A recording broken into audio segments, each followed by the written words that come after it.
Hello friends, नमस्कार। मेरा नाम है चंद्रजीत मुखर्जी और आप लोग देख रहे हैं नटशल का चैनल। कल मैंने आप लोगों से कहा था कि आज से एवरी डे आप लोगों को दो दो क्वेश्चंस फ्रॉम GS2 के पॉइंट ऑफ व्यू से मिलता रहेगा। सो GS2 के पॉइंट ऑफ व्यू से डेली बेसिस पर हम लोग दो दो क्वेश्चन सॉल्व करेंगे तो इवेंचुअली आप लोग जो है you and up solving lot many questions. जितना ज़्यादा क्वेश्चन हम लोग अभी सॉल्व करेंगे उतना ज़्यादा हमारे मेंस के लिए अच्छा रहेगा। जो लोग इस वीडियो को देख रहे हैं ये उनके लिए खासकर है जो लोग 2021 में मेंस लिख रहे हैं, और जो लोग अभी तैयारी शुरू कर रहे हैं 2022 के लिए, उनके लिए भी ये फायदेमंद है। They will understand how to frame answers, what kind of questions actually do they ask. यहाँ पे बोथ करंट अफेयर्स और स्टैटिक दोनों को मिला करके बताया जाएगा। आप लोग क्वेश्चंस पे फोकस करें और उसके बाद आंसर्स पे फोकस करेंगे। ठीक है, ये आंसर्स प्रॉपर आंसर्स नहीं है, ये आंसर्स एक स्ट्रक्चर बता रहा है जिसके बेसिस पे आपको आंसर आगे डेवलप करना है। चलिए शुरू करते हैं। क्वेश्चन को समझिए पहले। आज का पहला क्वेश्चन, द प्रिंसिपल चैलेंज मतलब हमारे लिए आज की तारीख की सबसे बड़ी रुकावट क्या है, और सिर्फ मैं रुकावट को डिनोट कर रहा हूँ। ठीक है, the principal challenge for public policy में सबसे बड़ी रुकावट क्या है, एंड गवर्नेंस। ठीक है, गवर्नेंस और पब्लिक पॉलिसी में सबसे बड़ी रुकावट क्या है, which are constrained to find a solution नहीं मिल पा रहा है। प्रॉब्लम इसलिए हो रही है क्योंकि हम लोग 21st सेंचुरी के चैलेंजेस को डील कर रहे हैं using the 19th century model या स्ट्रक्चर। तो इस पूरे क्वेश्चन का जो मेन मुद्दा है वो ये है कि जो भी आज के तारीख में हम लोग टूल्स का इस्तेमाल करते हैं या जिस स्ट्रक्चर का इस्तेमाल कर रहे हैं 21वीं सदी की समस्याओं को सॉल्व करने के लिए, वो हम लोग नहीं कर पा रहे हैं क्योंकि हम लोग 19वीं सदी का चीज़ों को यूज़ कर रहे हैं। So basically the question is about outdated model of governance. हमें क्या करना पड़ेगा, लेट्स सी। हमें ये करना है कि मैं कलर चेंज कर देता हूँ ताकि आप लोगों को समझ में आए। ठीक है, टेक्नोलॉजिकल कन्वर्जेंस ये हमें करनी है। कन्वर्जेंस का मतलब ये होता है कि दो सेपरेट चीज़ों को एक जगह पे लेकर के आना, और यहाँ पे हम लोग टेक्नोलॉजिकल कन्वर्जेंस बोल रहे हैं। इसका मतलब दो लाइन में समझ लीजिए, इट इज व्हेन टू और more different entities originally unrelated come together in a single system. अगर ऐसा कर सकते हैं, दो अलग अलग सिस्टम को एक जगह पे कन्वर्ज कर सकते हैं, तो इससे हम लोग क्या बचा सकते हैं, स्पेस बचा सकते हैं, समय बचा सकते हैं और पावर बचा सकते हैं। So there is a need to converge technology with public policy so as to address modern challenges जो कि हेल्थ सेक्टर में है, सोसाइटी के सेक्टर में है और जियोपॉलिटिक्स के सेक्टर में है। तो मतलब हेल्थ, सोसाइटी और जियोपॉलिटिक्स जो नए नए 21वीं सदी के चैलेंजेस को हमारे सामने पेश करता है, इसको हम डील कर सकते हैं with the involvement of technology in public policy. ये है इंट्रो, समझ में आया? This is the intro. ऐसा आपको इंट्रो लिखना है। आगे बढ़ते हैं। यहाँ पे मैंने कुछ डायग्राम्स या फ्लो चार्ट बनाने की कोशिश करी, आप भी करिएगा, इसमें नंबर अच्छा मिलता है। टेली कम्युनिकेशन इंडस्ट्रीज जो है ये एक एग्जाम्पल है। ये 2000 में सबसे ज़्यादा बढ़ चढ़कर बोल रही थी। आज की तारीख में ये, लेकिन आज ये पास्ट हो गया है। प्रेजेंट कॉन्टेक्स्ट में इंफॉर्मेशन टेक्नोलॉजी है, IT। ये क्या कर रहा है, basically IP based communication is the catalyst for the change. Future में हम चाहते हैं कि दो सेपरेट एंटिटीज की कन्वर्जेंस हो।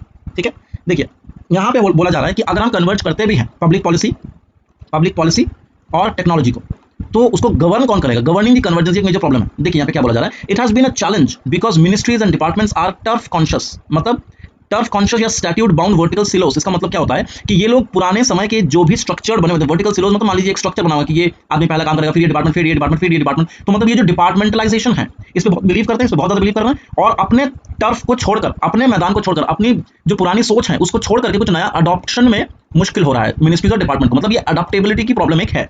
दूसरी, भले ही हमारी सरकार जो है मर्ज कर रही है या रीनेम कर रही है बहुत सारे मिनिस्ट्रीज और डिपार्टमेंट को, लेकिन अभी भी वो कैचअप नहीं कर पा रही है with the convergence speed and also the need. Next, एक स्ट्रगल कंटिन्यू हो रहा है और ये will be continuing in the coming decade. 10 सालों तक, आगामी 10 सालों तक ये चलता रहेगा। Given how this health, transport and science are under different ministries but demand an increasing holistic policy perspective. मतलब ये कहने की कोशिश कर रहा है कि हेल्थ हो, ट्रांसपोर्ट हो, साइंस हो, भले ही अलग अलग मिनिस्ट्रीज के अंदर, लेकिन सबकी डिमांड सेम है। और डिमांड क्या है? Increasingly holistic policy perspective.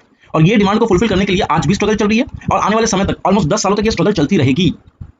Next problem क्या है? नेक्स्ट प्रॉब्लम है गवर्नेंस में। मतलब जब भी आप पब्लिक पॉलिसी को और टेक्नोलॉजी को कन्वर्ज कर देंगे तो प्रॉब्लम्स क्या क्या आएंगी, वो उसके बारे में ये सब बातें कर रहे हैं। नेक्स्ट पॉइंट क्या है?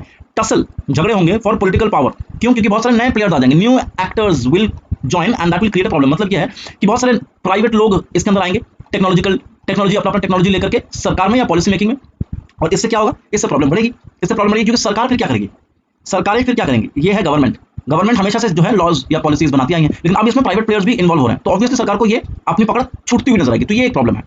नेक्स्ट क्या प्रॉब्लम है? थोड़ा सा थिकनेस बढ़ा देता ताकि आप लोगों को दिखाई दे। ठीक है, नेक्स्ट प्रॉब्लम क्या है? सॉवरेनिटी का एक इशू है। मतलब स्टेट और पब्लिक पॉलिसी मेकिंग, ये इनकी जो पब्लिक पॉलिसी मेकिंग के स्टेट में जो पब्लिक पॉलिसी मेकिंग है, स्टेट की जो सॉवरेनिटी थी, जो एक तरफा रूल था, वो अब कहीं ना कहीं एक थ्रेट के अंदर आ रहा है। Threat from the transnational technological platforms. ठीक है, इन रिस्पॉन्स टू टेक्नोलॉजी का जो इन्वॉल्वमेंट हो रहा है पब्लिक पॉलिसी में, in response to technological convergence, authoritarian states और autocrats will seek to dominate the political market by trying to close the information space, which is losing battle over the longer term.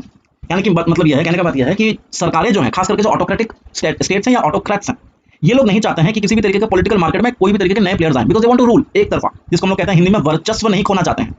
और इसी के लिए ये लोग information के जो centres हैं उसको क्लोज रखना चाहते हैं, इन्फॉर्मेशन सेंटर्स को क्लोज रखना चाहते हैं, स्पेस को क्लोज रखना चाहते हैं। प्रॉब्लम यह है कि जिस तरीके से global information space open up हो रहा है, इस कॉन्टेक्स्ट में एक पॉलिटिकल मार्केट को क्लोज बहुत देर तक नहीं रखा जा सकता।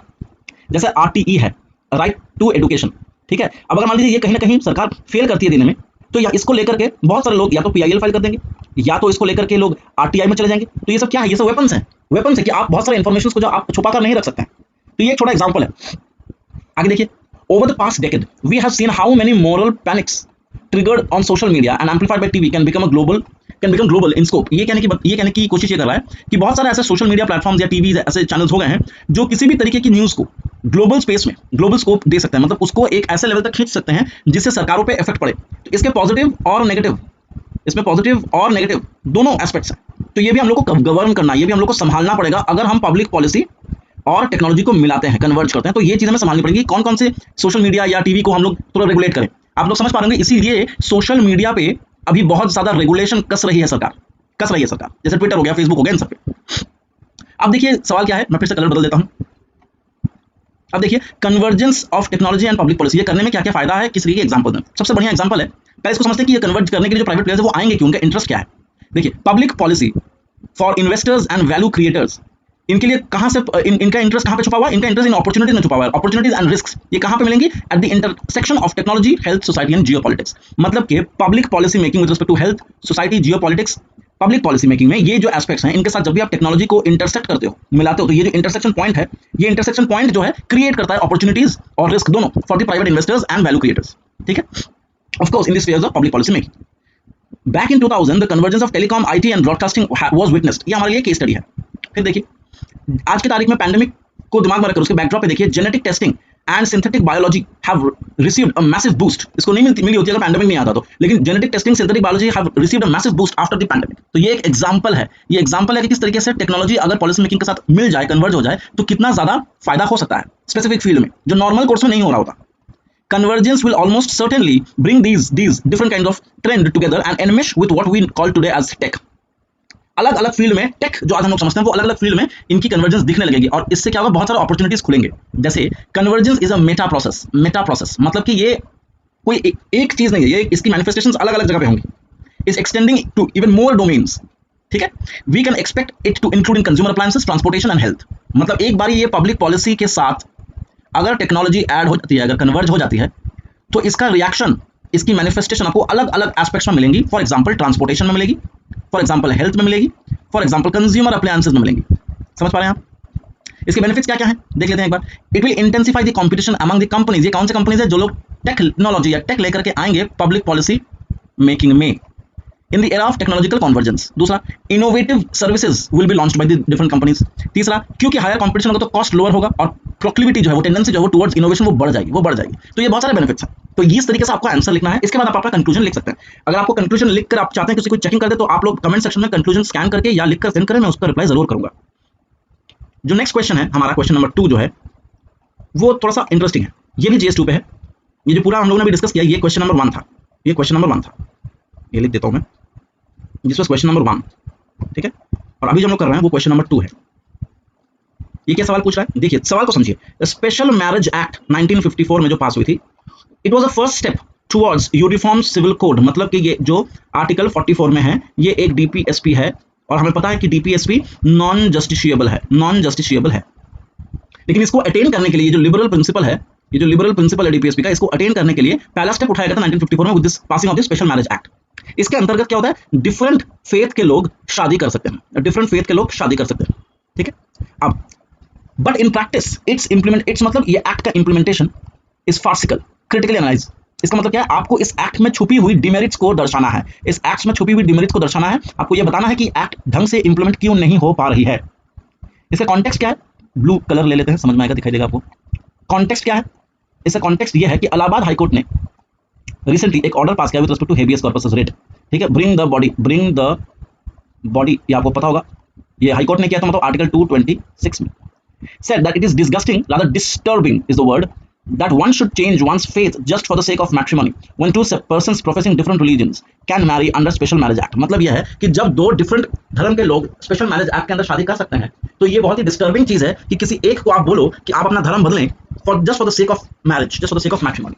ठीक है, मेन चैलेंजेस क्या है स्पेशल मैरिज एक्ट में? सबसे पहला challenge, registration of such marriages requires a 30 day public notice intended to invite objection from the public. सोचिए जरा इस चीज को, सोचिए जरा, दो इंडिविजुअल अडल्ट्स शादी करना चाहते हैं, उसमें पब्लिक को क्या ऐतराज हो सकता है, खास करके जब वो रिलीजन से रिलेटेड है।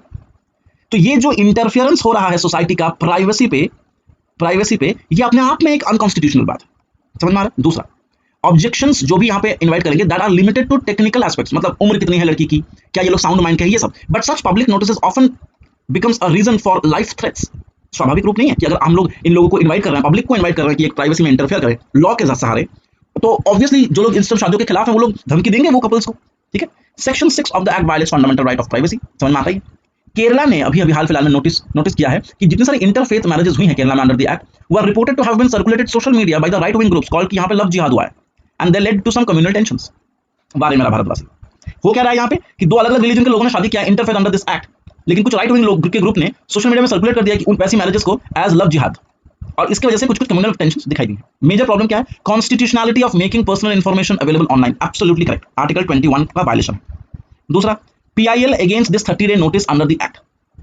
ठीक है, मतलब क्या है कि आप पीआईएल फाइल कर सकते हैं अगेंस्ट दिस 30 day नोटिस। ठीक है, there is no such provision under the personal laws with regard to the same faith marriages. इस तरीके की जो रिक्वायरमेंट्स हैं वो पर्सनल लॉ में, मतलब हिंदू मैरिज एक्ट या मुस्लिम मैरिज एक्ट, इन सब जगह पे इस तरीके की डिमांड्स नहीं है। तो अगर सेपरेट प्राइवेट लॉज में या पर्सनल लॉज में इस तरीके की रिक्वायरमेंट नहीं है, तो स्पेशल मैरिज एक्ट में इस तरीके की रिक्वायरमेंट क्यों रख रहे हैं आप? नेक्स्ट, इंटर कम्युनिटी मैरिज को प्रमोट करना चाहिए, दैट्स पैरामाउंट थिंग। इसी से यूनिटी, इंटीग्रिटी, डाइवर्सिटी, ये सब चीजों को हम लोग इंश्योर कर सकते हैं जो ऑलरेडी प्रियम्बल में लिखी हुई हैं। तो मतलब सुप्रीम कोर्ट ने कहा है कि privacy is a fundamental right, लेकिन उसी का एक एक्ट सुप्रीम कोर्ट के इस डिसीजन को नकारता है। मतलब ये स्पेशल मैरिज एक्ट का ये section is violating part 3 basic structure. समझ पा रहे हैं आप लोग? आगे देखते हैं, कंक्लूजन क्या है? Public notice must not be with malafide intention या इंटेंट। लव जिहाद को आर्टिकल 25 के साथ वो कंपेयर करना है और समझना है कि जो भी यहाँ पे अधिकार दिए जा रहे हैं वो इज अकॉर्डिंग टू आर्टिकल 25।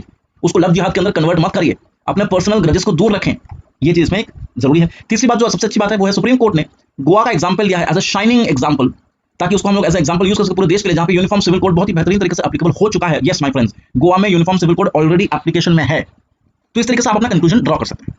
तो दैट्स इट, आप लोगों को आई गेस ये क्वेश्चन समझ में आए होंगे। कल हम लोग फिर मिलेंगे इसी समय पे दो अलग क्वेश्चंस के साथ। तब तक के लिए थैंक यू।